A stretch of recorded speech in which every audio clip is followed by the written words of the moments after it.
What's going on, everybody? Welcome back to another episode of Beyond the Schmoedown. I am Star Wars competitor Andrew. The Hunter Dimalanta. My intro is getting longer and longer. And mine's always really short because I'm Nicki Dimalanta. And with us today, I mean, we might as well just make him a part of the show. I mean, this is what? This is what, your third time on the show? Second time on this show, but then it's two times on Star Wars as well. No. You've been on the show twice already. Have I? This is your third time on Beyond. Is it? Yes, it is. It's just all melting together. I think I was about to comment on Nikki's giant serving of wine, but I don't think I can after forgetting I've been on the show 3 times now. Listen, like I've said before, I gotta deal with quarantine somehow. Anybody that's like, ooh, fill my wine up, ooh, 1/4 of the way, so it can breathe. No, it doesn't. I need to breathe, not my wine. I've said it before. Fill that bitch up.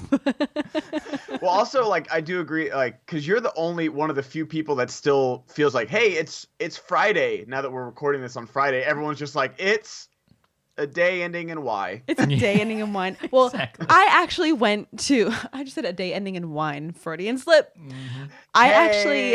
I went into the office today. So... Yeah. It is like a regular Friday for me, so I'm ready. That's a new Etsy t-shirt coming. A day ending in wine. A day ending in wine. That's Live, actually laugh, pretty love. good. Live, laugh, love. Good friends, good drinks. Typical Ben Goddard guest show. Already off topic. Yes, very focused. This is a business, people. So we have one match, 2 rookies, 2 rookie matches. Yes. One, I'm not sure if she is a rookie, but I guess she kind of is technically. Technically, she is. And then also Jader, the Hurricane. Jader. I don't know why, but for the longest time, I thought his name was Jader. Jader. But I'm pretty sure it's Jader.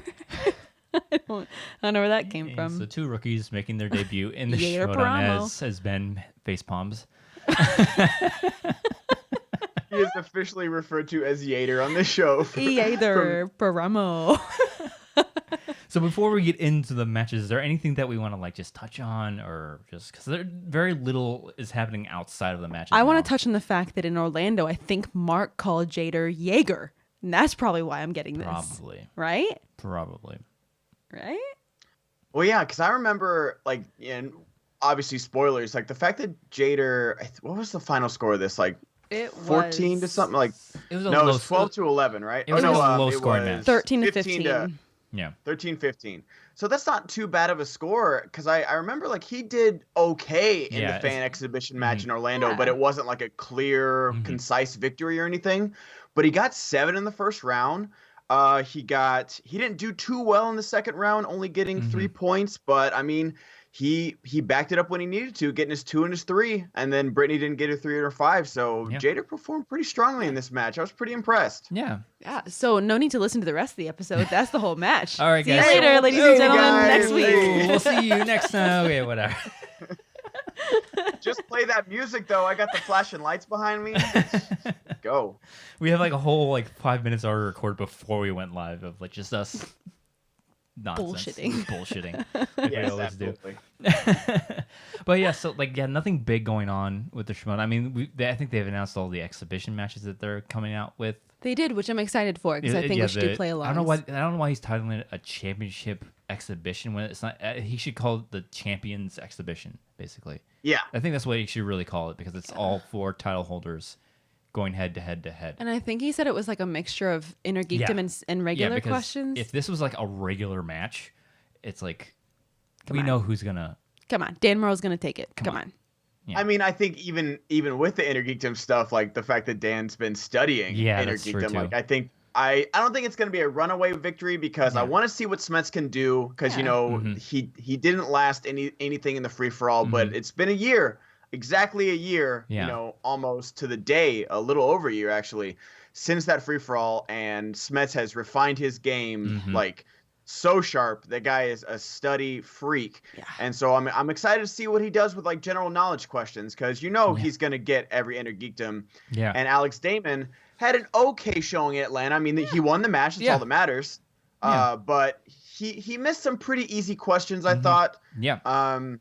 He's got gaps. But, yeah. You know. It's just like if it was just straight, because then it's like, why even have Alex in this if you weren't going to balance it out with IG and Star Wars questions in the pool? I'm curious what the wheel's going to look like. Me too. If there even is a wheel, because this is all being done during. I feel like it's just going to StreamYards. be like half regular, half inner geekdom. Yeah.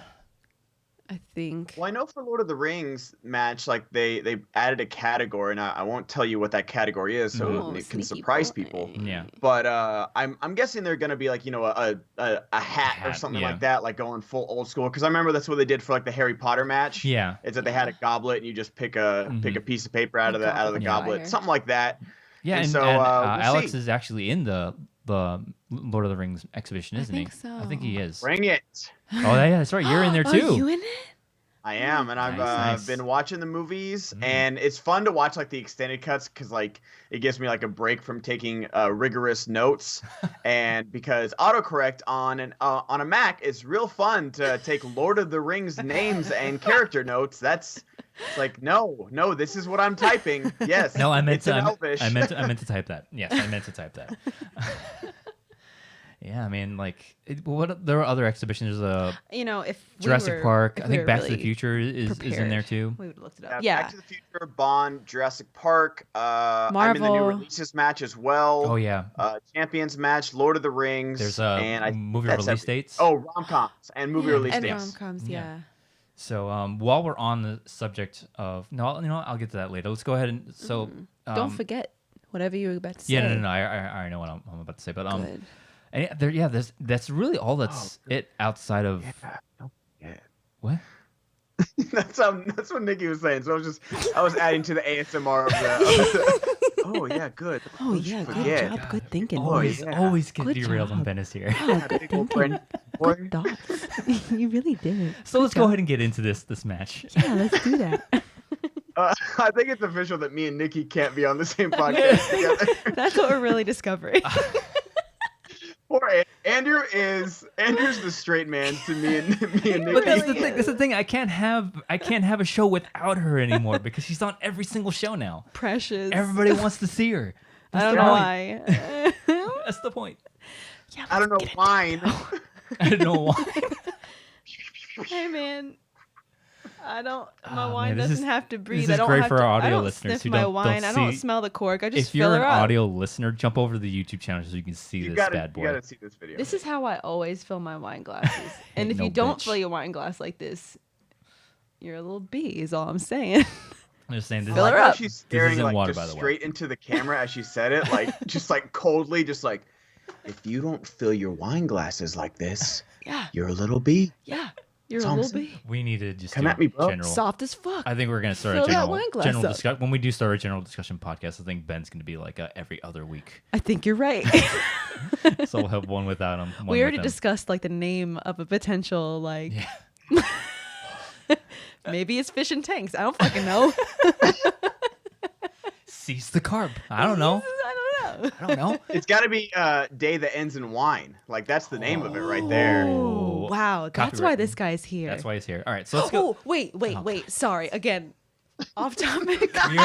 We are the afternoons of Schmoedown podcast. I swear to God. Off topic again. Not that we've been on topic quite yet, but speaking of copyrights, did you hear that Tom Brady's production team or whatever it's called wrote? Wait, what was it? They tagged Tampa Tampa Bay? Bay? That's what it was. And Tampa Brady. So you're a former resident of Tampa Bay. Aren't you excited? He did tweet out a great response because he was like, "I'm really surprised Drew Brees never called it Drew Orleans." And I was like, "That's good." Yeah. That's actually good. really good. Wow. Anyways, I'm trying to move on to Tampa the match. Bay. For the past 5 minutes, let's go. Okay, Proud resident. so this match that because again, we only have one match a week. Yeah. And can you tell we're trying to stretch this episode out? We're not trying, baby. It's just happening. It's just happening. So the match between I already forgot their names. It's Jader and Jader Paramo Jader. and Britney Young. Wait, so it's Britney the Cherry Bomb Young. This is her official debut, but this isn't her first Schmoedown. She played in a celebrity match right? with the cast from Glow with Clark Wolf and Breanne Chandler. Oh. So it was like a team of 3 going up against each other. So Cute. official debut, but not like fresh off, Cute. Yeah. So yeah. And then Jader the Hurricane. Yeah. So yeah, Paramo. They're both not like. They both had introductory Yeah, matches. that's what I was looking for. They had introductions to the Schmoedown, but not like warm-up their official. games. Yeah, exactly. So So we let's go ahead and get into it. Britney is representing the dungeon. Jader is representing the usual suspects. Before we get into the match, I just forgot we have a cutscene to go over. Shit, yeah. The very pre-match scene. Pre-match scene with yes. Dagnino and Andrew Guy. Yeah. And he reveals to him that he has his Finstock mask. And he's like, beard mask. I'm paraphrasing, and I was like, do you think I would let that guy, something about Guy? He said Guy like 5 times. You think I'm the type of guy to let that guy not have this guy's mask or something like that? Like, there's a lot of guys in there. Do you get it? Get it? Ooh, Andrew Guy. He did it to him in that match. Yeah, so and this is hilarious. He's coming off the roof and he takes his shirt off. It's like, what are you doing? It's like, I was doing shingles. It's like, okay. It's a brick roof.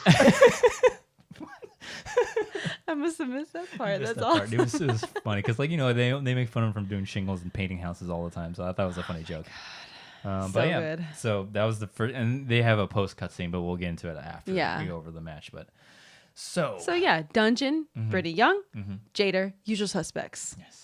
Let's get into it. Yeah. So Britney came out with Kaiser, not surprising. Jader came out with his acting manager, Andrew Guy, as well as Janine the Machine. And, can we talk about the fact, Ben brought up the fact that, Sam's MIA again. MIA again. This was, again, this is beyond the Schmoedown. We pulled the curtain back. Were you here for this taping?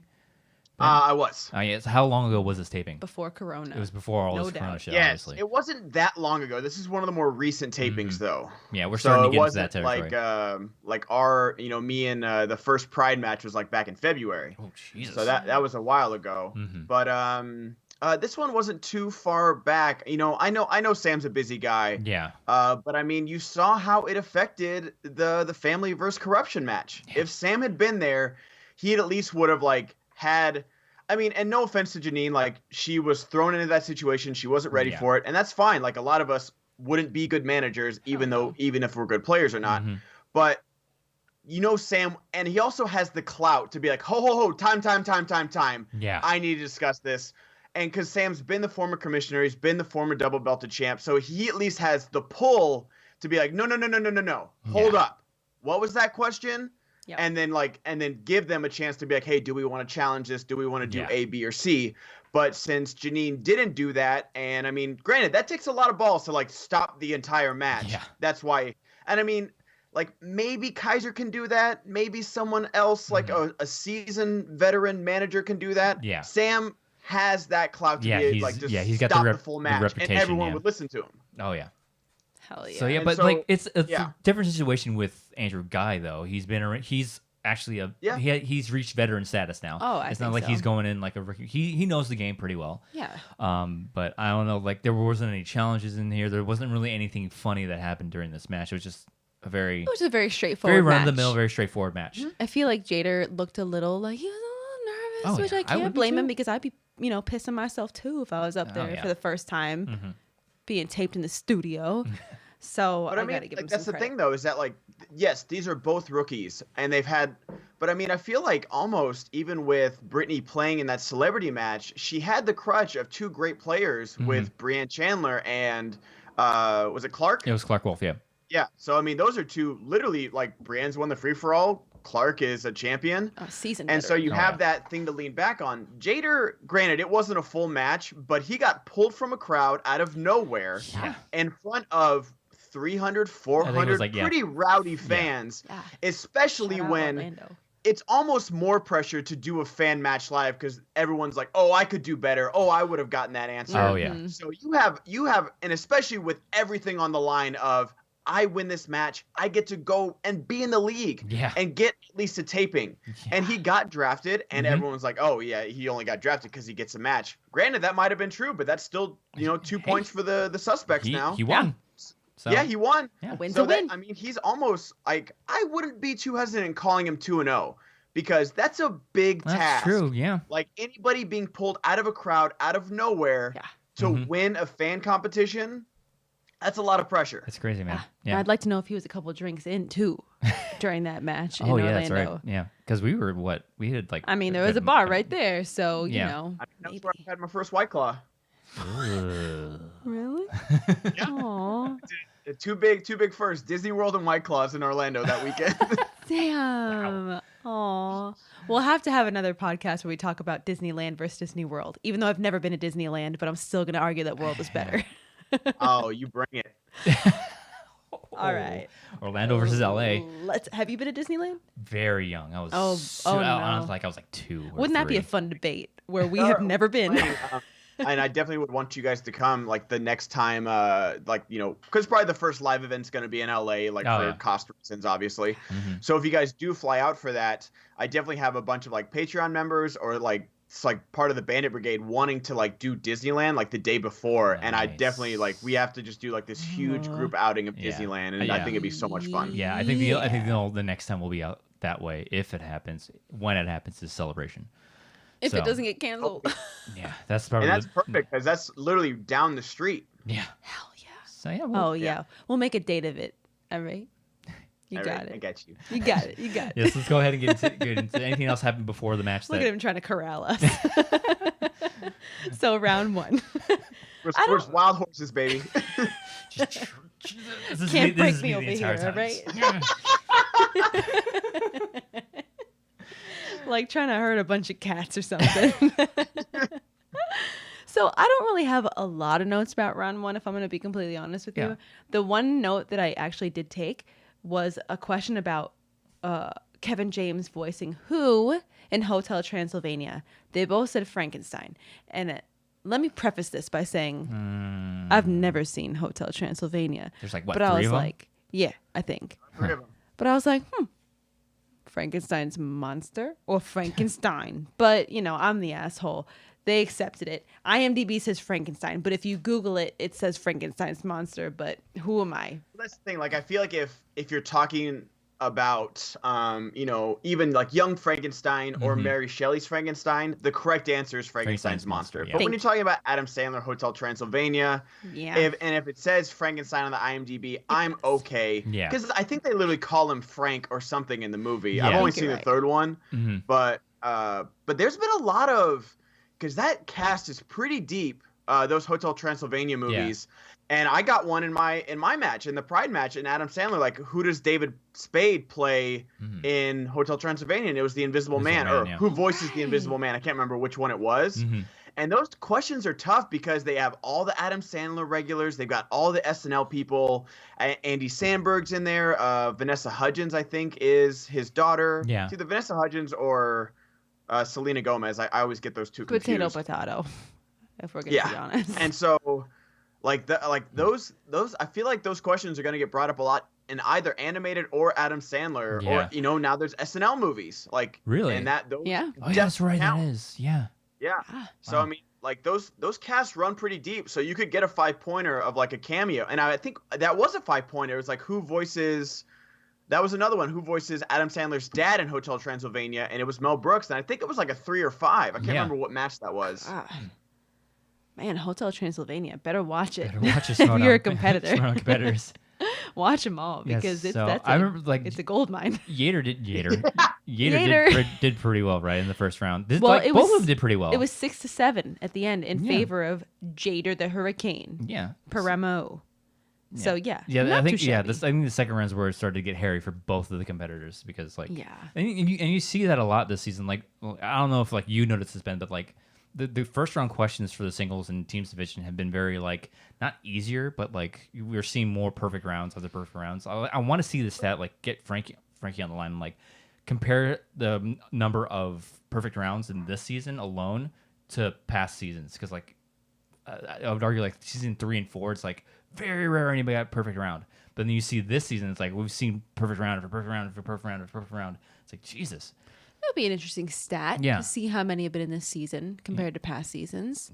I like it though because, and I know people like obviously we all watch movies. We're in this community, like we've seen all the old matches and stuff like that. So yes, these are very entry level questions for us. But that's the thing is that like even one as a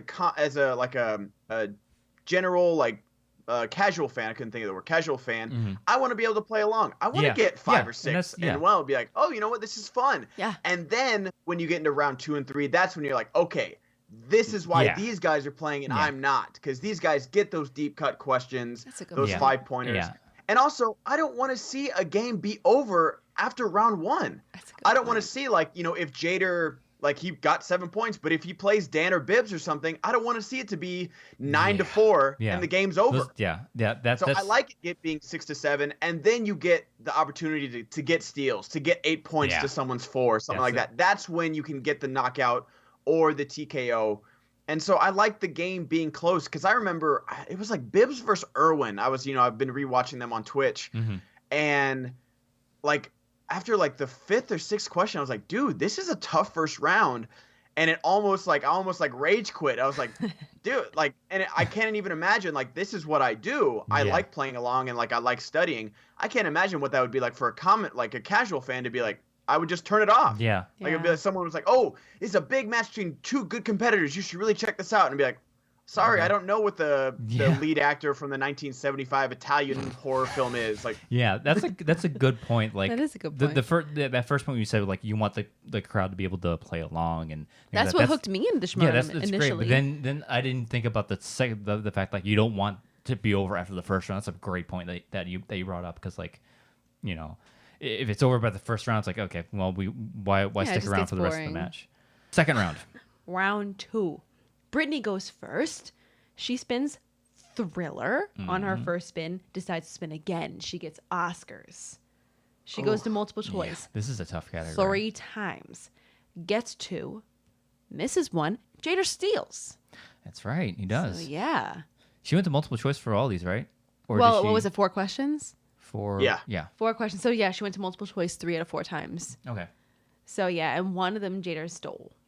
So yeah, Oscars is a tough category. Like if you're not, because I think Oscars is another category that you really have to pay attention to dates, because and especially since you know the movies are released. Say it's like Oscars for 2019, but the movie you're referring to the Oscars in 2019, but the movies are for 2018, because the Oscars are in February of the following year. So it's like that's one of those reasons I'm like, God, Oscars is so hard to wrap your head around. It's like, right, so is, and like the question is like how many times has this director been nominated? It's like, well, shit, you gotta like go through his entire catalog of movies. Who cares? That's the thing is that if it won, it's already like 70 whatever years. I don't know how many years the Oscars going on, but like I'll just say 70, something close to that.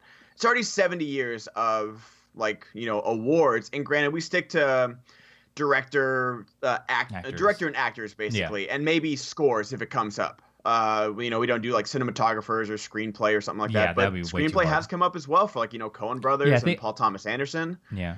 And so that's already hard enough for winners. But then you get into the nominations and you're like, oh my gosh, like the fact that that really speaks to Brendan Meyer's skill is that's a strength of his. Yeah.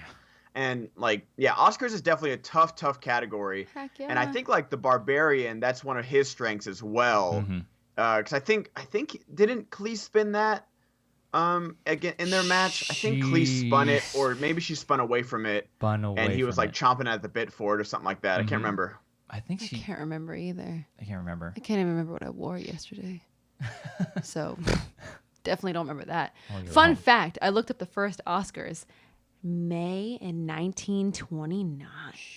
Jeez. Yowzers. Wowie. Yeah, so 2020 minus that is 91. Wow. Holy balls. So big math over here from Nicki. Big math over here with my calculator on my phone. So Roku would have probably been like, what, 30 years old at that time? Roughly.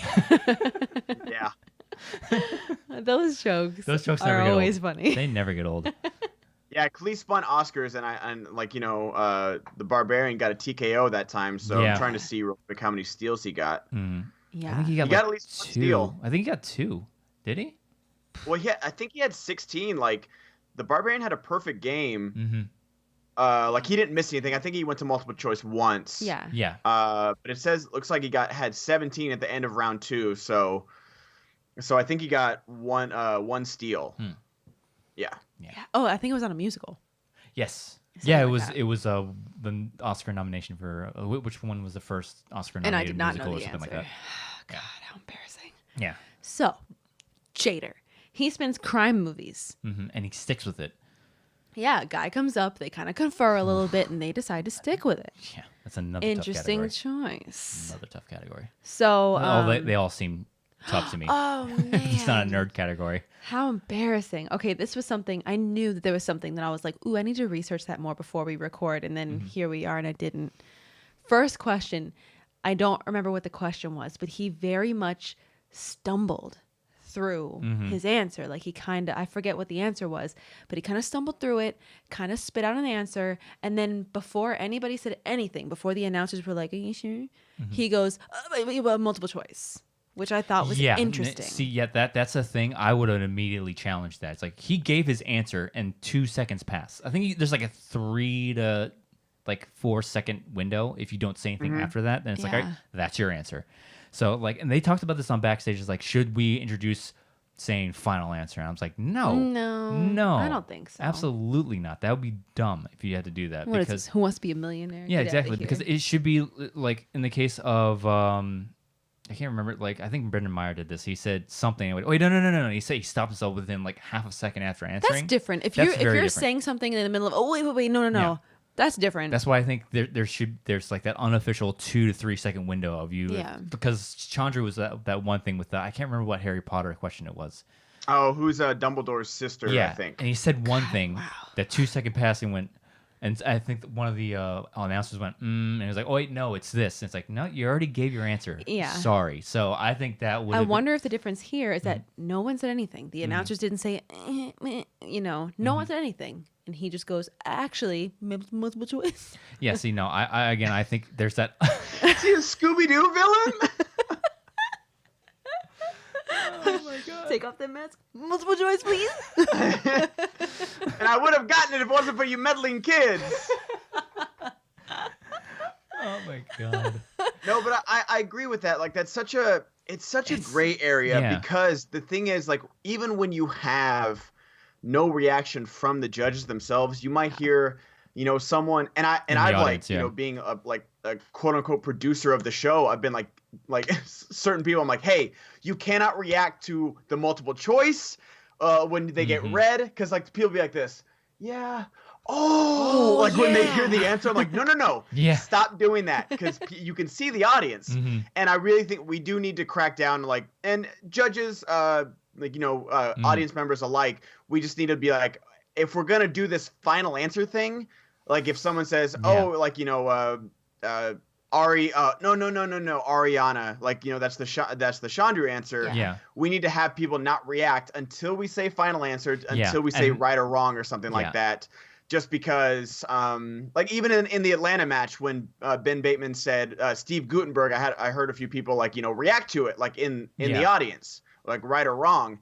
And so, a live audience is different. It's going to happen. Yeah.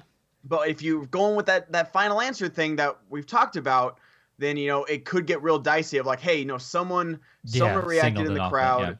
The judge made a face, did A, B, or C. So we got to work on that. And I agree, because there has been so many instances of stumbling over an answer. And even, in my match, if, Empire wasn't the actual answer, would my have Empire Strikes Back counted? Something like that. Yeah. That's where I got the answer, and as soon as she said Empire, I was like, oh, Empire Strikes Back, just in case. And I got it under the 15 seconds, but would it have counted if there was too much of a pause between Empire and Empire Strikes Back? Yeah. So that's the thing, because you bring a great point of crowd reactions. Yeah. And it says if the you do that final answer thing, if you can look out the crowd's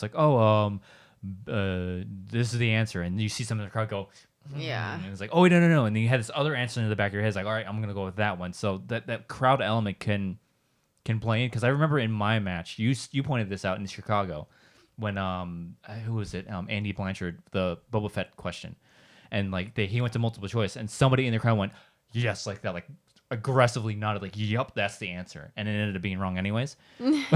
Idiot. But that's the thing. It's I mean, that's the thing. That is a risk if someone goes, "Yep," in the audience, like you don't know if they're right. Yeah. You're gonna follow that idiot. Then it's like cheating off the get next to you. It's like, oh yeah, okay. And it's like you just get the same questions wrong. Yeah. So bottom line, if I was in that match or if I was managing, the opponent, I'd be like, challenge that right away because he gave his answer. He clearly gave his answer. 2 seconds went by, and then he went, "No, multiple choice." It's like, no, you don't get multiple choice. You already answered. Yeah. So I don't know. It's just one of those. Is this those things where they talked a lot about this on backstage of like they compared to like referees in the NFL to where like it depends on whether you get the call or not. It depends on who's on the desk that day.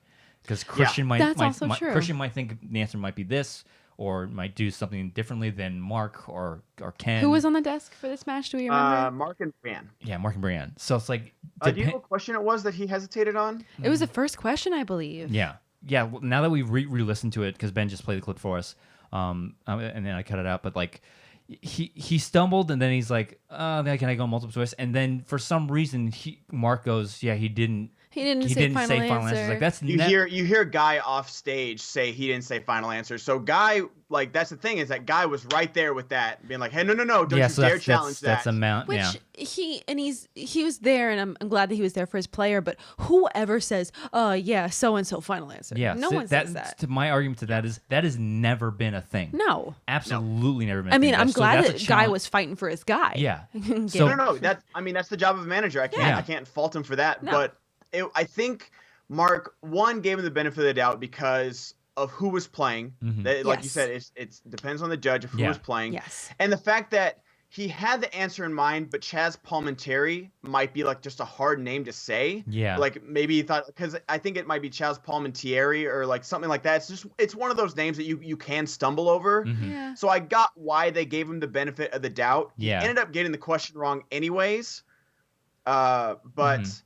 Like, I understand both sides. Same with, the Elba thing. I get that it's literally a wrong answer, but with Mark's, telling the name up front, stuff like that. So I got both sides of the Elba argument. Yeah. We don't need to get into that because that was a whole thing. We touched on that last episode, so it's like... Yeah, and so I understand both sides as well. I myself, if I was Kaiser, I would have challenged the hell out of it. Oh, yeah, at least just to put the argument on the desk, be like, he said the full name, stopped, and then said, "Can I get multiple choice?" Yeah. Even if it's to say, like, to get Chaz Palminteri's name right, that's still his final answer.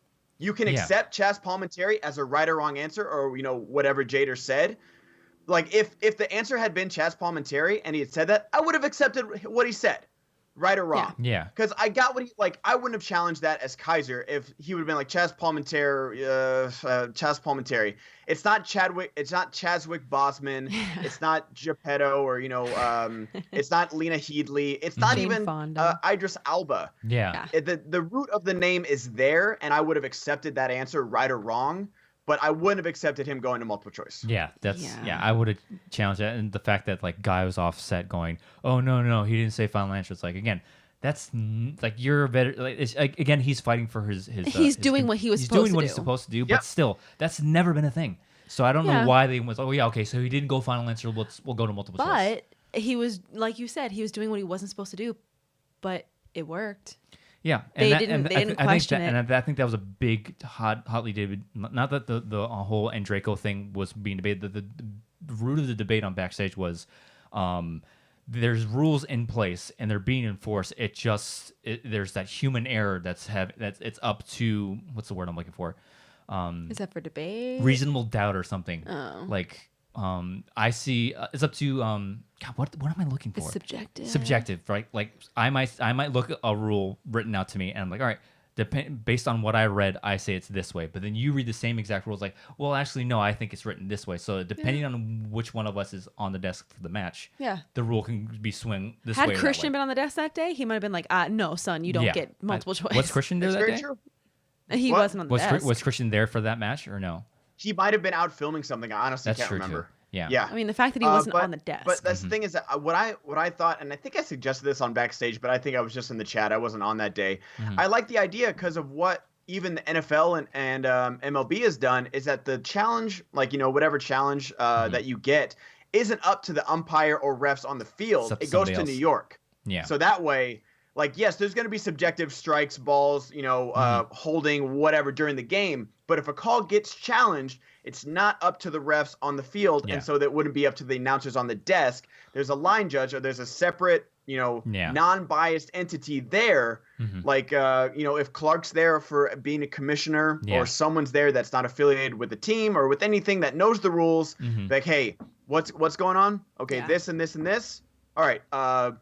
Like, he doesn't get the challenge, or that's a wrong answer, or nope, he gets multiple choice. Something like that. So you have like a third party that's not maybe like, I mean, they got to be there. We don't have anybody in New York waiting for a call.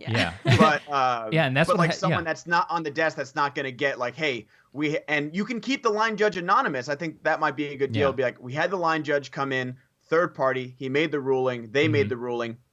Let's get it. Let's keep going. And that's exactly what happened with the Andreyko match. Is like they challenged it, and then Christian was there, and he stepped in. It's like, all right, because of this, this, and this, I'm making the ruling. It's this. So I think that'd be fantastic. It's just, who do you get? I mean, and if it's going to be a line judge, that's the big question. It's like, if it's going to be a third party person, I think it needs to be the same person, or the same, like a pool of people, like maybe 3 people, like former champions or something. Just then it's all subject to availability. We're kind of getting in the weeds so here. that's just the one thing that it's money. So it's all availability and money. That was really the hotly debated topic, not the whole Andreyko situation. It's just like, if we have these rules and set based on past matches, this is how things are supposed to happen. But sometimes they don't, and it's just all depends on what happens and who's there, and what the question is, and it's just all it always comes down to subjective, like being subjective, especially with difficulty of questions and all this nonsense. But because I mean, even I remember being there for the Chandru thing, and I thought he answered a lot quicker. But then when I went back and I was watching the match on Twitch, that's when I saw Rachel's reaction. Because, I'm looking at the desk. And I heard Shonda go, Ariana. So I thought it was quick enough. And I was like, oh, no. Like, I've seen that happen before. I don't think Spence should have won that challenge. But rewatching it, seeing Rachel's reaction, and like it was longer than I thought. You saw the reaction. Chandru might have seen the reaction and then changed his answer. So it is very subjective. So even if we have, Clark as commissioner sitting in there on a match, she still might see something different. She still might not catch a judge's look or an audience reaction, or she could have, it wasn't that long, or it was long enough. Like, so, I mean, it's never going to be perfect. And I feel like that's what people need to understand, is that it's never going to be perfect. We're doing the best we can. We're making like the calls that we really feel that is right for the game and right for this game, right for this match. Because it's not black and white. Maybe we have like a pool of 5 people that just have their phone next to them every time they're taping. It's like, all right, we're taping today. Make sure you don't go anywhere. We might be calling you. Because it's never going to be black and white. Even in the NBA, like Shaq's complained about calls, and the refs be like, do you want me to call a foul every single time you're on the court? Because someone's fouling you every single time you get the ball. And he's like, I mean, if I'm getting fouled, I'm getting fouled. He's like, no, like I have to keep the game moving. Like, and that's the thing, is that like refs miss calls all the time. And people may disagree with, especially with the Alba Elba thing, like, people might disagree, but and we made the call, and like and that's the thing about movie trivia, and it's not like a physical sport where it's like, oh, you have like these guidelines, like, right, physically this happens. It's like it's a lot of the Schmoedown is subjective. Well, because like Ben was saying, it could be a subtle look from a judge. It could be a subtle look from the audience. It's all case by case. There's never, no matter how extensive your rule book is, there's certain things that you're just not going to be able to cover. And some people will find loopholes to the book. Everyone's going to find a way to play dirty if they need to. So like one of the biggest moments, and Smets bounced back from it, and obviously as a champion, the "Don't Tell Peter" thing. Like the physical audible reaction to when he said "Don't tell Peter" was like this huge gasp. So if Smets went "Don't tell Peter," no, don't tell Harry. Like you can't, that's the thing. It's the same thing. It's like, because there was like an audible reaction, because that was during Spectacular, so the studio was packed. Oh yeah, that's right. And like more people knew it than and Kevin knew it. He just flubbed, and it happens. It happens. So and so like, no, you can't accept that. And like I wouldn't have accepted Jader's. I would have accepted Chaz Palminteri, right or wrong answer. I would have given him the benefit of the doubt of that name, but I wouldn't have given him multiple choice. Yeah, I agree. So and the interesting thing is that it wasn't even the answer, but it was in the multiple choice, I think. So So he goes to multiple choice 3 times total. Britney stole 1. He missed 2 others, but Britney did not steal either of those 2. So, you know, I'm sure we'll touch on this in the post-match interview, but I mean, it wasn't a great choice to stay with crime movies, but she also wasn't able to pick up many steals. So it's kind of like, the second round wasn't great for either of them. But at the end of it, I think, what was it, 10 to 11? I think. Yes. Yeah. 10 to 11 in favor of Britney, so it kind of ping-ponged back and forth. Round 3, Jader goes first with a 2-point new releases. Something about, who played the lady lead in Marriage Story? ScarJo. Yeah. He played got opposite Adam Driver. There are some. Who wouldn't know that? Granted, these two-pointers aren't like the toughest thing in the world, but there's some like, come on, 2-pointers. Well, like you I know haven't what seen I mean? him. It's like, I didn't watch Marriage Story, but you saw you were aware of the movie. I was saw very the much trailers. aware that it's Adam Driver and you know what I mean? Scarlett Like, Johansson. I never want to watch it because I don't want to be depressed voluntarily. Yeah, I haven't seen Marriage Story. It's a tough watch. Yeah, I've heard. No thanks. I heard, especially if you're married and have kids, it's like a really hard watch. Oh no, I'm good. I'll just keep on watching like Tangled and whatever. No, you guys should definitely watch Marriage Story now that you're quarantined together. Absolutely, nothing can go wrong. Absolutely. All right, tomorrow's plans are locked down. I feel like getting divorced. Let's watch Marriage Story. Yeah, I feel like fighting. So next 2-pointer, it goes to Britney. 2 points. Coming of age. Something about The Graduate.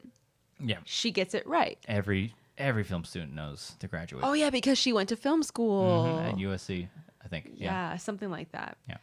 So it bounces back to Jader. 3 points. Family film. Something about The Princess and the Frog. Oh, the Firefly from The Princess and the Frog. That was a good pull. That was a great pull. And he got it, obviously, because we said it was a great pull.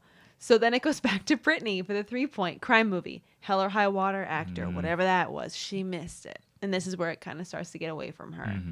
Then it stays with Britney for the 5-point. Comic book movies. In Iron Man 3, name of the guy that Guy Pearce plays. Oh, yeah. And we just watched Iron Man 3. We just watched Iron Man 3. It's Aldrich Killian. And she missed it.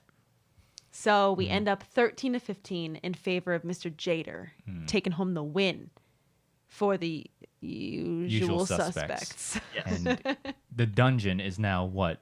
0 and 4? 0 and 4? Is that correct? I want to say. Yeah. Because was Cuckoo's Mess Dungeon? Yeah, that's Video Drew. So that's 1. Butcher Boys is 2. The then third one was Britney's 3, and then James White, not James White. Adam Witt, Star Wars match. Adam Witt, yeah. 0 and 4. 0 and 4, man. Like they have a lot of ground to make up. Job. I mean, not Kaiser, Smets and Parker. Yeah. Better fucking come They to got play. They have a lot of ground. Like they need to get. Like, I bet they were looking forward to that IG tournament. Yeah, they need TKOs. They don't just need wins. They need TKOs now to catch up. Or and just even with the knockouts. Parker's coming up next week. Yeah. Ooh, I'm excited for that. Like even a TKO puts you nowhere near the top. Like you have a lot of ground to cover. It's at 3 points, right? 3 points for the division win, and then an extra for the TKO. So if Parker knocks out Ace, it's 4 points. 2 and 3. For it was 2 for a win and then 3 for a TKO. It's 3 for a TKO, but you get that extra point for IG. Okay, so gotcha. Yeah, so like even a TKO would like they'll still be like what in like they'll only have 4 points. 4 points for a single match. Yeah, so they'll still be near the bottom. Yeah. So they have to like Parker has to deliver, and Smith isn't going to play until a title match. Exactly. So who else is on the dungeon that has yet to go? That's a great question. But even so, like, granted, not all of their hard hitters have come yet. Yeah. That was bad wording. Ugh. Bad choice of words. So not all of their hard hitters have played Are yet. their hard hitters going to come on the action, guys? Everybody wants to come on the action. Man, those hard hitters better come hard, bro. They better come hard. But you know what I mean? It's like it's been rookies that they've had one. All right, they got Smets, Parker, Zipper, Adam Witt, Owen Mugen, Vinny Mancuso, Britney Young, Rick Hong, Daniel Villalobos, and Video Drew. So Daniel Villalobos and Zipper have yet to play. So they have a chance with Zipper, and they have a chance with the other person that's a rookie. Daniel Villalobos. No, I think he played last season. Did he?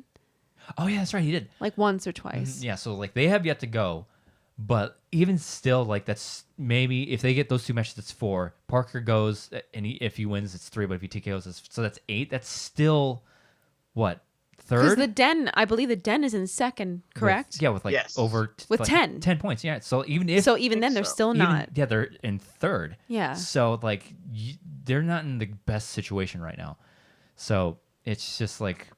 Kaiser's kind of like, oh, your draft wasn't great. It's like, this is kind of proving it right now. It's like you put all that stock in a single division, a specialty division, and not worry and not like really doing your due diligence to do where the bulk of the matches are. And so it's like singles and teams. Yeah, exactly. It's because like you can get all those hard hitters in Star Wars and IG, and like I get extra points for that. But especially Star Wars, there's very few and far between matches. Yeah, especially now with Corona business.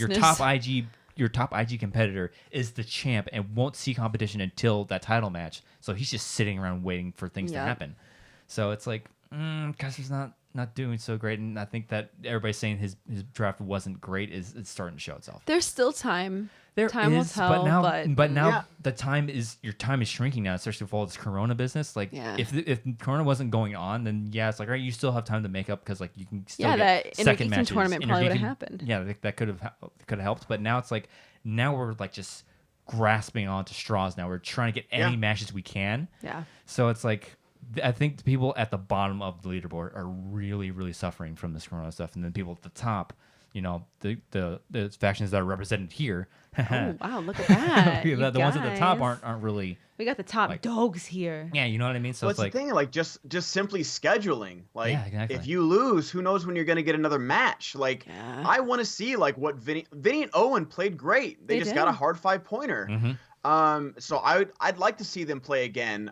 Same with Drew and Rick Hong. Yeah. Like those are two, like, I haven't seen much from Rick, but I know Video Drew's got her skills as well. Yeah. And so, I don't know when Britney's going to play again. Like, who knows? Even, Shazam hasn't played since since the opener. Jesus That's right. Christ, that's like right. Shazam, like one of the best teams is waiting in the wings. Yeah. But I think like people, but to that argument, I think players like Shazam and like the top tier teams and top tier players, like Brandon Myers, a top tier player now. Bibbs has been a top tier player for the longest time. We're going to see them in the tournament. No doubt. So like they still have that to make up, but who on the dungeon is going to be in that tournament?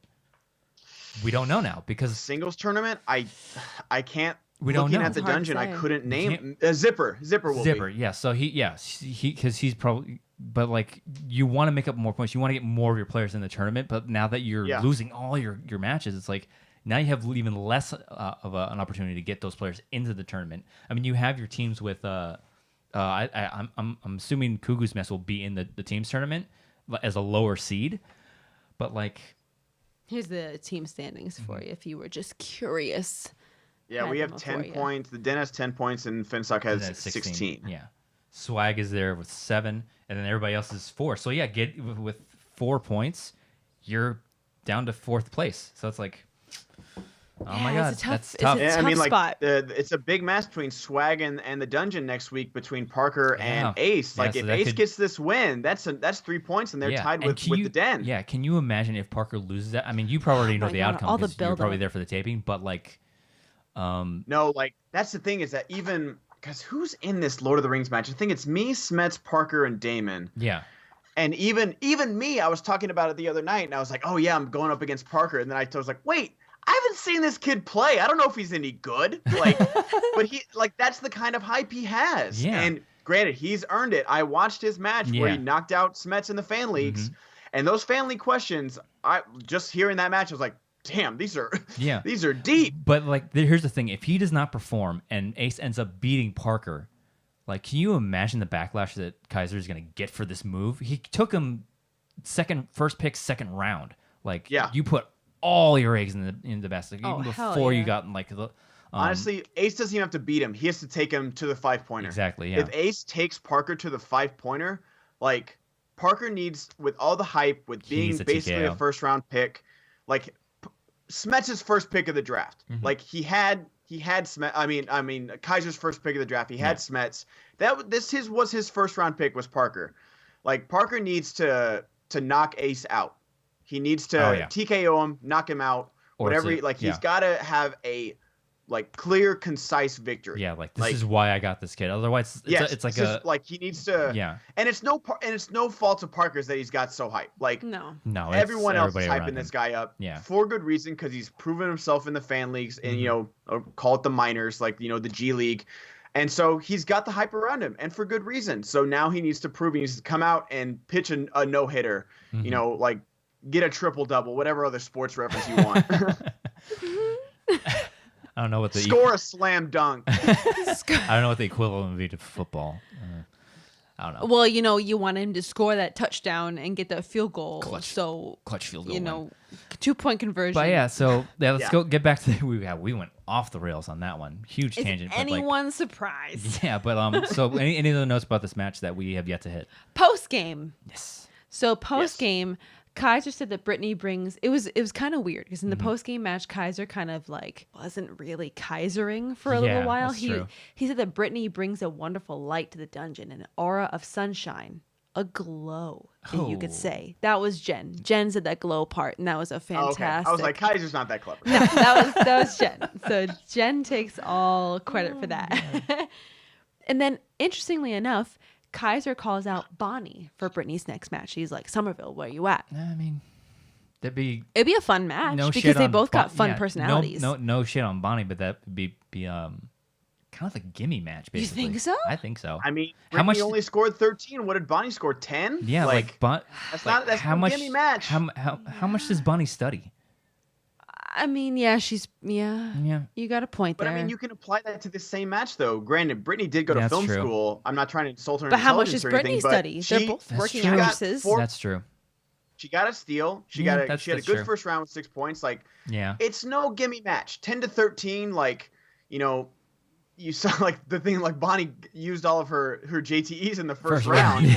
So she's got. That's what I'm saying. Granted, she's not going to get coached up much by Robert Meyer Burnett, but also. Bonnie was pissed that Shannon dumped her. That's right. She's on a day after the match premiered. Now. So, I forgot about that. Yeah. So she might be coming back. We got nothing else to do except watch movies in this quarantine. So she could be coming back with a fire. I'm not gonna turn that match down. If they want to do it, I'm gonna fucking watch it. Yeah, but there's a whole bunch of other matches that have to be scheduled before that, anyways. So it's like I'll take whatever I can get. We have to make sure, see if that's gonna get scheduled in the first place, but. I don't know, but before we get more in the post, like I will say, like it sounds like we're shitting on this match or anything, but this was a very entertaining match for like how rough the second round was. Like they had, they were really quick on the mic and like had jokes and Britney has just got a very refreshing personality. She's a very like she's great. Yeah, she did awesome. She's very funny. Yeah. So like even though these weren't two hard hitters and two like big Schmoedown personalities, they brought the personality, and this is a very entertaining match to watch. And it was interesting to see Britney contrast Kaiser. Yeah, like their personalities. It was fun. Yeah, because he's trying to because in the promo he's trying to talk all like be Kaiser, and she's like, I'm just here to have fun. I'm here to have fun, and it was just it was fun. It was a fun match to watch. That's why I'm surprised that Kaiser didn't challenge, because even Britney, like when guys said, "Oh, he didn't say final answer," and she was like, "This isn't Who Wants to Be a Millionaire." Yeah. So, like, Britney was ready, so I'm surprised, like, Kaiser didn't jump on that and be like, yeah, challenge, or, like, something like that. Yeah, that's weird. Anyways, anything else in the post-match? Because we have to get to Jaeger. Barbarian coming out and possibly challenging Kaiser. I mean, Jader. Jaeger. Him and Elvis. He called him like, Mr. Tornado. Ready, so maybe that match is happening. Maybe. I know people, like, hyped up me and Barbarian. So maybe there's going to be, like, we're both going to get one more match before we play each other. Honestly, no idea. Like that isn't even like, I don't know. I honestly have no idea who I'm playing next singles wise. So I mean, we have so many good rookies this year. Like not even talking about myself, like 1-0 isn't anything, like it's a win, but I'm not like calling myself a great rookie. But there's just a huge rookie class. So there are a lot of matches we could play just from rookies, because I feel like all the rookies are a long ways away from competing for the belt. Because you have players like Ben, who's going to get another match, probably like a number one contender shot. You got Mark Riley, who just beat like TKO Janine. Mark Andraco, Stacey Howard, Zipper. And that's why, there's so many big, I mean, even Bibbs and the Kid, like they haven't played since New York. That's crazy. Yeah, and that's why I said that's where I think this season is going to be really determined by the tournament. Yeah. Because that's where everything's gonna be made up, and people like you, Ben, and all these other rookies, they're not just getting their feet wet; they're winning to get into the tournament. Yeah. So like because your record really reflects like how you get in. So like depending on what your record is, it depends on where you're seated and who you go up against. Because like you can be a low seed, go up against freaking Ben Bateman, and just get knocked out in the first round. So it's really what I'd love to see, since we have probably a shortened season, I'd love to see a loser's bracket for the tournament, like a double elimination. So like, hey, like that would like be very interesting. me, I'll probably be like a 16 seed going up against Bateman or something like that. Okay, I lose first round, but now go to the loser bracket. I'm not out. I got a long ways to go, and I get a loser's bracket run. And then at the end, if I make it all the way back, I got to beat Dan twice. Like that'd be very interesting. How epic would that be? Is if like even if you title the thing Part 1 ? Like that would be crazy to have someone from the losers bracket make a run all the way back to the championship. That's an awesome idea. This guy knows what he's I think that's the doing. way you make up all this lost time, because I know Harloff said something about like live streaming more matches just to make up that time. Yeah.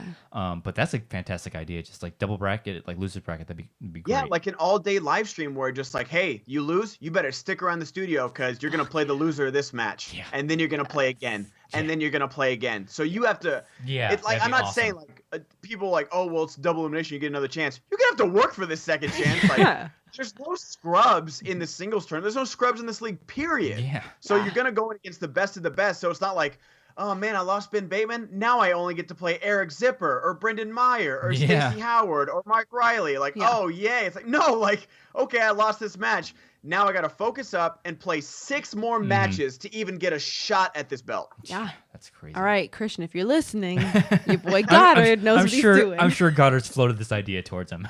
I'm sure, but let's float it again. You have less obstacles to Christian than we do.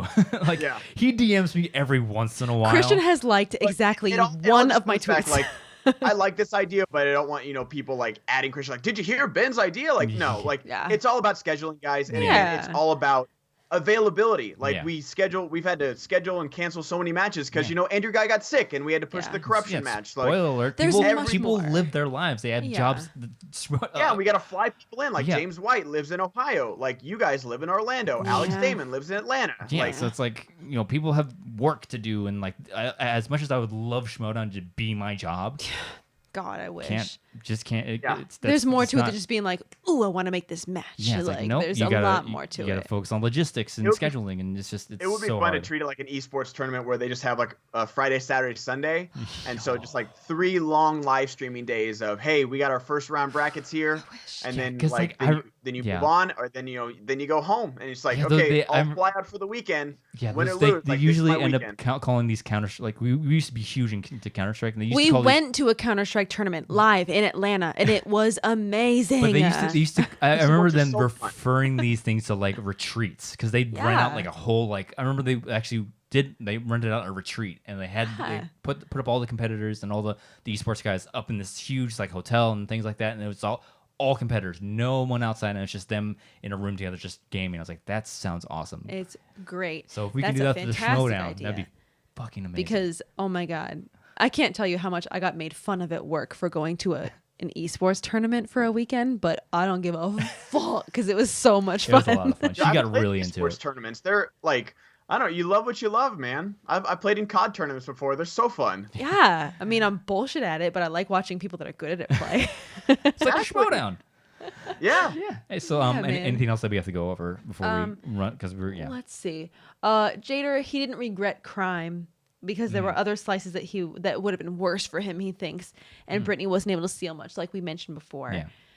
In the post-match scene, it was just Dagnino, shirtless, climbing a ladder, and it just said in like old-timey like newspaper, like, "Hey man, you see, man, Finstock is back." Extra. Finstock is back. So extra. So now I get to have the masked Finstock as my manager, because I have yet to have my match come up. So whenever I come back, it's been a bit since we've seen Finstock with his beardo mask. I wonder why they did this.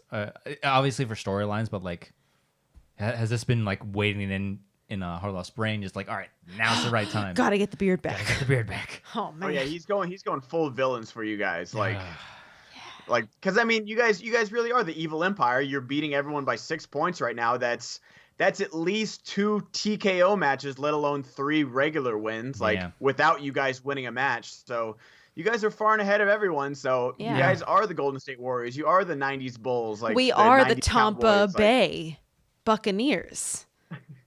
It's Tampa Brady. Tampa Brady Buccaneers. This is bad for my audience. They can't see my face palm. You can't audibly hear a face palm.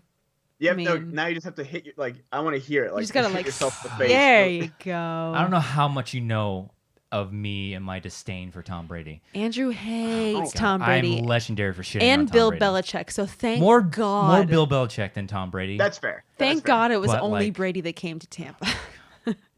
Otherwise, it's a catch. It's like the best and worst situation for me. It's like if we get another ring, it's like, oh yeah, we another Super Bowl for Tampa Bay.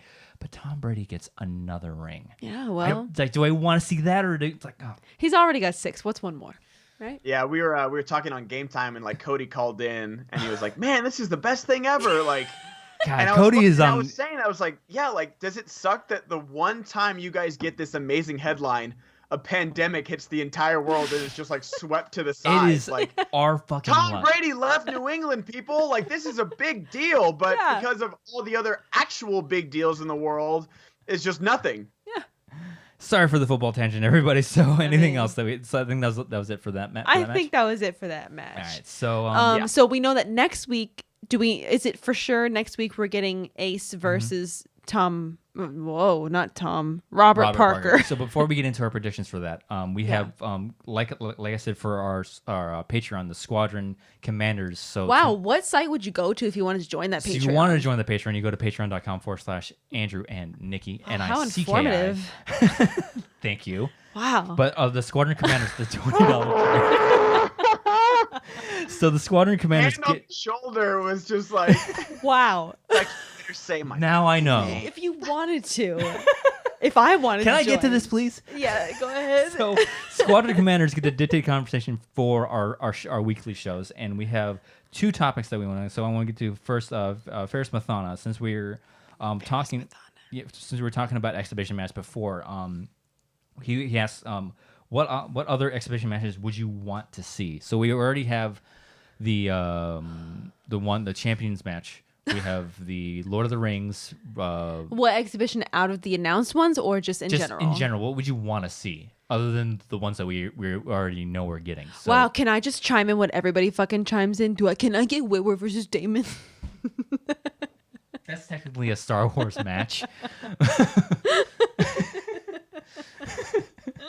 Ben Goddard is gone, ladies and gentlemen. Did I do it right? This is great for our audio listeners. It was the hand gesture that got him, I imagine. It was so intense. Like, I feel bad for Andrew in high school. We were in college, by the way, so. Oh my God! But oh my Lord! It wasn't even the hand; it was like her chest. Like, I don't want to. We can cut all this out. I don't really care. But that's the thing. Like, it was just like, see that it wasn't even like that, Nikki. It wasn't even like you bouncy. It was like, like it was just too. It was vigorous. It was. Can I get Whitworth Damon? All right, so like just to address that, this has been address this huge edit we're gonna have in this. I'm leaving this in. This is less work for me, but this Whitworth Damon thing needs to stop regardless, because Whitworth said he's not coming back. He's not coming back. People just like grasping at nothing at this point. It's over. They're grasping at things, and it's not gonna stop doing it, please. You're just grasping at straws. Come on. Stuff. I want to get monetized. We're not monetized. Shit, you gotta stop it. This is what happens when Ben Goddard comes on to our show. I didn't make that hand gesture. You cannot blame this one on me. Hey, man. We could have breezed over this and been done with it, but no. But anyway, I'm the asshole. But the Damon Whitworth thing just needs to stop. It just has to stop. It's not gonna happen. It's not gonna happen. I'd like to see. I think it would be fun if we saw, but even though they're both like retired and whatever, and I'm not the first one to say it, but Levine Cushing would be fun. I would like to see couples matches. So like couples team up and then they go against another couple. So like Sam and Dan and Mara versus Sam and Rachel would be great. And Inner Geekdom. Ooh, yes, because Sam like Mara knows her movies, but Rachel is like one of the most knowledgeable players, and Sam's a former champion, so it would have to be. I don't know though, because I feel like Sam and Dan have equal. Because I feel like Mara could easily get a perfect round one, and if she had to go, like Dan would probably give her the 2-pointer, like, and Mara's sitting next to him while he's studying. Mara knows her stuff. Yeah, so it's like I would love to see that. That'd be awesome. Yeah. What other Schmoedown couples would like? Because you don't want to go into this because we would get wrecked in singles. Oh no, I'd love to see you two versus Josh and Amanda Makuga. I think that would be fun. Oh yes, please! And they know us. We're on a first name basis with them. I have FaceTimed exactly 1 time with Amanda Makuga. Makugas versus Dimalantas. Let's book it, Christian. Come on, let's do it. I'd be down for that. I mean, awesome. I think matches like. I don't know. I think you covered I'd love to just because I want to see you guys play, Star Wars competitors play. I'd love to see like a Mandalorian match, like a Clone Wars series match, something like that, to where you can avoid movie questions, so it doesn't take up anything. Yeah. But that would be fun, like to see the Star Wars competitors play. Yeah, more than they get to. And even though I think Alex would still But a Mandalorian, that'd be pretty fun. That'd be really fun. Mandalorian would be good because everyone's on equal footing. Yeah, because everyone is alive and sentient at the same time. Yeah, but then again, my argument to that for Alex is there's connections to other canon things. Shit. And he knows all those connections, so it's like, But I see your point. So like we're all on equal play. Feel like just rewatch the series and study notes and stuff like that. So exactly, that'd be fun. I'd like to see that. Other like specific movies, like I'd say like the Askew universe, the Kevin Smith one. But I'm just wondering like who could compete with Rachel. Exactly. I like that we are getting MCU one. I don't think we mentioned that we are getting an MCU match. We're gonna maybe like a DCEU match. Ooh, or a 90s comic book match would be fun. Like Blade and the Phantom and the Shadow. That'd be fun. Yeah, I want like exhibition matches or opportunities for like just off the wall ridiculous. Yeah.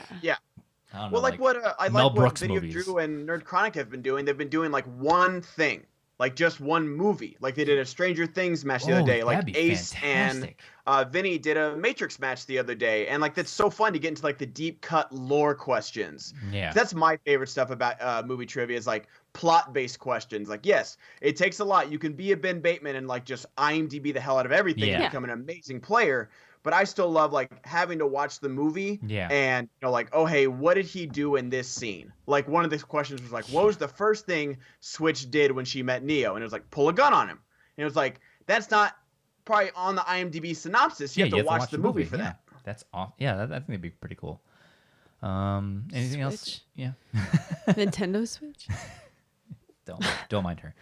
But yeah, so another topic that we got. Thank you for that, Ferris Mathana, for that topic. Ferris Mathana, shout. So also for our other squadron commander, Tamor Butta. Tamor. So he asked, why do some competitors pretend to not know a question and wait till the last second to answer the question? Everybody does this. Ben Bateman is notorious for this. Okay, I believe that Ben Bateman kind of touched on this on backstage this week. Was he? Did he? And he was like, it's not that I'm trying to be an asshole. It's not that I'm trying to pull out the drama.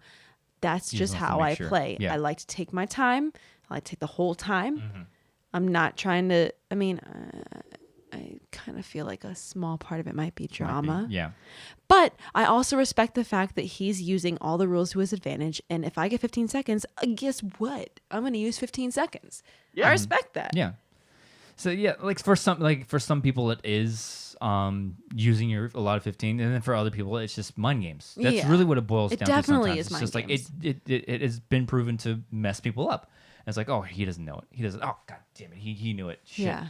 So it's just a matter of mind games. It's a matter of like that's something that I struggled with in my first 2 matches, just jumping to answers too quickly. Yeah. And that's something that I'm trying to work on with my game, using the full 15 seconds to answer the question. The only time that really doesn't matter is in the speed round, and that's if you're in championship match, in a title match, if you're fortunate enough to get to that point. And obviously, like the king of waiting 15 seconds is Ben Bateman, and he's one of the best at the speed round. And I imagine he went 5-0. I mean, granted he missed one, but he still went 5-0 for the buzzer against Dan in the championship. It was amazing. And regardless if it's mind games or strategy or whatever, like how you play the game, like it makes for some good drama. Like the Star Wars match between. It's a show. Yeah. It's still like we're entertaining people. Yeah. And I'm with Ben. Like and that's the thing is that Ben has done it so much that you don't know if it's an act or if he's really thinking. Yeah, exactly. Both me and Brad Gilmore talked yesterday on my show like about the Atlanta match, and when that 5-pointer came up and he used his JTE, both of us thought he had it. Yeah. Both of us thought Ben had that 5-pointer. Yeah. And even when in the overtime, both of us thought he had the minute work question. Mm-hmm. So Ben has made this his own thing and made it a strategy to where you are like, he's got it. He's got it. Yeah. Which is brilliant. Yeah. It's brilliant. Yeah, I almost want to like this is the conversation I want to have with Ben. Is like, it might have started off as like mind games and like something that it was like a gimmick of his, but then it transformed to like, wait, no, this is actually working to my benefit. Oh, he's pulling a Bateman. Yeah. Now everybody knows that's his trademark. But now it's like this thing where it's like, no, I'm actually using this gimmick I have to make sure I have the question correct. Mm-hmm. And now people watch his matches and they're like, oh, I think he has it. Yeah. Oh, no, I don't. No, he doesn't. No, he does. To the point of like it being, this is a show. We have to entertain people. The perfect example of that was the Sullivan Witt match with the Dulce Define answer. Yeah. He clearly knew the answer. He was just playing it up for everybody. Yeah, I'm 100% sure he knew that answer from the very beginning. He's just playing it up. And look what that did to the audience. No, I think he did. I don't know. But either way, it was a hell of a moment. Exactly. So like you hear the audience like, what the fuck? It's like just that's such a great what moment. The show. That's what we strive to do for the show. Yeah. Because like when all said and done, this is a competition. People take this very seriously. I'm one of those people that take it extremely seriously. Yeah. We still have to entertain everybody. It's a show. Like that's why we have these skits and these things and storylines and characters. We have to entertain people. So like. That's part of it, and especially with the last one with the corruption and the family. They knew their 5-pointer. They clearly knew their 5-pointer. They're just playing it up for everybody to entertain everybody. Didn't they say that on backstage too? That Chance was like, "Hey man, we got this. Let's fucking play it up." Yeah. Like, so that's why they do it. Some people do it for different reasons. But that's really what it comes down to. It just makes it more exciting. Mm-hmm. And also when people do jump the gun and they're trying to like flex for everybody, like, wow, yeah, I know that answer right away. Mm-hmm. And they get it wrong, and it's like, oh shit. They interrupt the question. Like, they don't listen to all the multiple choices. Like you saw, and granted, like I would have gotten that Coen Brothers question wrong. I would have guessed the Tom Hanks movie Bridge of Spies instead of Unbroken. But the fact that they didn't listen, like that Bridge of Spies was and they didn't listen to the rest of the choices, it screwed them up. Yeah. And it happens. Yeah, and I feel like that doesn't happen as often Happened to anymore. Irwin too recently. Didn't he jump the gun on one? He got it wrong. Even though I was just about to say we don't see that very often anymore. Yeah, well, Irwin did it. But like we've seen it twice this season. But like I feel like we don't see that as much out of rookies anymore, is what I should say. Like, well, they're watching people like Bateman. Yeah, like before, who are taking their like time. in like season 3 and 4, like you see this from rookies, like, oh yeah, I know the answer, and it's like, well, no, you should listen to the entire question because it's actually this. You don't need to flex. I feel like these rookies coming in now are like so in tune with the game now. They understand the rules. They understand like don't jump the gun, take your entire 15. You don't see that as much anymore. Yeah. That people that pay attention to the game and know the game so well. So, but sometimes when you're in the moment, you're like, wow, I want to really impress everybody. The answer is such and such. Yeah. But yeah, thank you to our squadron commanders for those questions. Again, if you want to become a member of the squadron, join us join our Patreon at patreon.com/Andrew and Nikki. Wow. Anything else that we want to go over while we have Ben here? Because we're close to an hour and a half. With Ben here, we could go on. Do you guys have any predictions for Ace and Parker? Ace, thank you. That's why you're here, Ben. Thank you. So, gotcha. yeah, who do you? So, since you're the one that reminded us, who do you have in that match. I think Ace, was it 10 questions in Inner Geekdom round 1? I think it's the only. I think the only one that they changed for this format was Star Wars with 6 rounds or something like that. I think it's the traditional 10 rounds for 10 questions. So Ace has got to get at least 8. Like, and again, this is all hype because we've never seen Robert Parker play, but we'll just assume with the hype is real. Have we seen the hype Ace around play? Parker is real. No, this is Ace. What? So we've never seen either of them play. Ace is rookie. No, they're both rookies. Yeah. Right. Okay. But and I'm surprised. Like, I mean, I don't know what Ace knows in Inner Geekdom, but Ace does the Meaning of podcast with RB3, so I thought he'd go general knowledge, honestly, because like I've heard Ace speak, I've listened to their podcast, he knows his stuff. Yeah. But he might know his stuff. He apparently knows his stuff in Inner Geekdom too. But Ace has got. We'll say the hype is real around Parker. So Ace has got to get at least 8. So we'll say it's 11-8 or end of round 1. Ace has got to get his strength. He's just got to take him to at least his 3-pointer in round 3. That's the thing. Yeah. Then it's all luck of the numbers. Yeah. And that's the thing. Like with spinners and opponent's choice, it's not as big of a factor. I feel like in Inner Geekdom. Granted, like some people, are better at with DCEU than they are Indiana Jones. Yeah. So there obviously is strengths and weaknesses. Like you saw it with Emily Rose Jacobson. She struggled a little bit through Star Trek. Yeah. And I feel like Star Trek might be the hardest Inner Geekdom category just because it spans so much time. I kind of agree. I would say either, for again, all subjective, I would either say Harry Potter or Lord of the Rings. Just for Middle Earth. Yeah, Middle Earth. Pure fact of just names in Middle Earth trip you up so hard. But I feel names like are definitely a thing. Yeah. But it's just that Star Trek, like granted, Star Wars is from the 70s and the 80s, but Star Trek has 6 movies from the TOS and New Generation, and they weren't nearly as big as Star Wars. Like you can do a Star Trek Star Wars all you want quality wise, but they're not nearly as big. And like what was it? The Kevin Smets, like what plastic company was in Star Trek 3 and it was like Plexicore or something. I was like, that is a hell of a pull. Yeah. Well, and also with Star Wars, I feel like you almost have the luxury of knowing there's a Star Wars league that has all of those super deep cut questions. Yep. So anything in the Inner Geekdom is obviously going to be, I don't mean to, no disrespect, it's going to be a step down than it would be in the Star Wars division. And that's we've had this conversation too. Like if you're going to make the Star Wars questions insanely hard in other divisions, why have the division at all? Exactly. So that's why I feel like Star Trek, I do agree that I think Star Trek is probably one of the harder, and people tend to spin away from it. Yeah, so I feel like it's not excavated as much as some of the other slices. Yeah, I think the only reason I say Harry Potter is because I haven't seen all the movies. I haven't seen a single movie. But I mean, like every category is hard. Like with Harry Potter, with like spells and stuff like that. Yeah, like you have to pronounce the spells. Expecto Patronum. Am I right? What? That's actually one. Is that a thing? Yeah, Expecto Patronum. Expecto Patronum? That's yes. a spell, yeah. What does that mean? I don't know. Don't ask me. Expecto Leviosa. Nope, Wingardium Leviosa. Wingardium Leviosa. I'm ready for the Schmoedown. So who do you have? We went on another tangent again. So like who do you have? I'll go. You know what? I like an underdog, so I'll go Ace. And I mean, again, like I keep saying underdog, like this is all hype surrounding Robert Parker, but I'm pretty sure he's going to be in the favored seat because he just by draft pick, you put him in the favored seat. Yeah. So I'll go with the underdog with Ace. I think he could surprise some people. I think, again, they're both 0-0. So, a number 1 draft pick, we've seen plenty of them flop and not do well in every other sport, and it could be the same in MTS. Yeah. It really could be. Yeah. I don't think it will because I've seen Robert Parker play in the fan leagues, and he's pretty damn good. But you never know. You never know when the big lights come on. Like I could have done the same thing. Exactly. Who do you have? I don't mean to put anybody on the spot, but does anybody off the top of their brains, because I sure don't, what faction does Ace belong to? Just out of curiosity. Swag. He's swag. Yeah, he's swag. My boy Ben. So who do you have? I'm going to buy into the hype, and I'm gonna probably go with Parker, and also because I just want the dungeon to get a win. Yeah, they need it. They need it hard. I think I don't want this to be a blowout. I don't want it to be a TKO. Hell no, I want it to be close. Because again, I've followed Ace. I'm familiar with Ace, and he was on Jedi Council. He was on Schmo's No, so he knows his stuff. He talks movies on the regular. Yeah, he's been in this community forever. Yeah, so just based on that fact, I don't see him being knocked out.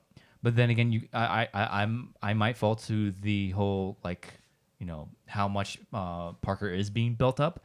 And again, I haven't seen him play at all. Yeah. So when I'm going into going into this match, I'm thinking like a lot of pressure is on Parker now because your faction is winless. Yeah. And like you need to make up points, so a lot of pressure is on you. A lot of pressure to not only perform but to get a TKO and live up to the hype. To get from the bottom to the middle of the pack, not to get to the top of the pack, to just get to the middle of the pack and go into the tournaments not in last place, basically. So, I mean, it's really a toss-up for me. I'm gonna say Parker just for all the hype, but I can see Ace taking him to the very brink. Yeah. I don't see it being a knockout, but I have Parker in. I don't think it's gonna be a knockout. I don't think so either. I thought I saw. I mean, I'm not very familiar with Ace. If I'm gonna be totally honest, I always thought he was gonna go into the Star Wars League. But yes, that's what I thought too.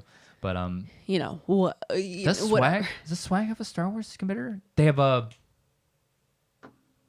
Scrimshaw, don't they? Scrimshaw, yeah, this is Scrimshaw. Oh yeah. So yeah, they have their Star Wars competitor. Scrimshaw's a good guy. But then again, you can have multiple competitors, because like us, we have me and Roka says he wants to make his debut. Wait, no, I'm looking at Ace, Ed Greer, Dimmy, RB3, Adam Hlavik, Liz Shannon Miller, Josh Bakuga, Sean Drew, Lon Harris, Paul Yama, and Jay Washington. Jay Washington's you said Dimmy in there. So I don't know. I don't know if they. Ben, who does have Scrimshaw? Ben, you said Dimmy. Can you hear us? Dimmy, yeah, that's one of their. No. It's I can't pronounce his last name. I apologize. It's Demi Aju Ibe. Oh, yeah, he was a rookie last season. Oh. His name is Demi. Demi. I apologize for mispronouncing his last name. I was like, Demi, what? I don't know how to pronounce his last name, but I think it's Demi. Okay. Yes. Demi? So I'm looking where Scrimshaw is because I don't want to know he got drafted. It's not usual suspects. It's not. If it's not Swag, then it's for who? For Scrimshaw. Who's Scrimshaw on? It's not Corruption. It's not. It's not Swag? No. Is it Den? It's not the Den. Is it Droogs? No. Someone might have messed up because I'm not seeing him anywhere. He got drafted. I know. Corky Mercs. Oh, that's who it is. Yeah. Quirky Mercs. That's who it was. Fun. I know. I feel like we haven't heard anything from the Quirky Mercs in a long time. Yeah. So I'm looking forward to hearing from them again. Yeah. I mean, Real Rejects got a big win against Cuckoo's Mess. Yeah. That was a big win. Exactly. That was. So. And like you said, we haven't heard from Shazam since. But even like going back to the match, like you saw what happened, and this is a totally different genre, but you saw what happened with Paul Oyama, because I was saying like if Paul Oyama gets classics, he has a chance to win the championship. Yeah. And you saw, even granted he didn't go multiple choice, and maybe Ben could have guessed one in multiple choice, but even when Paul missed all 4 questions, Ben didn't get a single one. Yeah, and I talked to Paul afterwards. He's like, I know classics. I just didn't know those classics. Yes. So that could be the same thing. Granted, it's much smaller, but it's more detail. Yeah. So you might know Harry Potter and the Chamber of Secrets, but your blind spot might be Fantastic Beasts. Yeah. Like it could be something like that. Yeah. Yeah. It sucks. So I think we're gonna go ahead and wrap this episode up because we're clearly gone over like I expected. Like that's why I wasn't worried that I didn't fully pay attention to Backstage or SCN this week. I was like, we're having Ben Goddard on. We'll be fine with time. We'll be fine with filling the time. So as we wrap it up here on this episode of Beyond the Schmoedown, thank you again for Ben Goddard joining us again. Ben is the best. Again, we're gonna have him on. Always happy to be here. A monthly guest. We had him on Going Rogue this past week. Hell yeah. And I did, and as a little spoiler for next week's Going Rogue, I did get confirmation from Ken Knapsack. Oh shit! Will be joining us on this for I'll tomorrow. Be tuning in. The pit boss himself. So this episode of Beyond the Schmoedown airs on Monday. So tomorrow on Going Rogue, we have Ken Knapsack himself. Damn. So I'm excited for that because that was my favorite part of being on SCN the other week is getting Ken on that rant that he went on. He is the best. He's the best. Did you guys hear it? Yes, I did. Oh yeah. Oh, it's so good. I didn't expect that. I was like, so Ken, how do you feel about it? He was like, listen up. I was like, okay.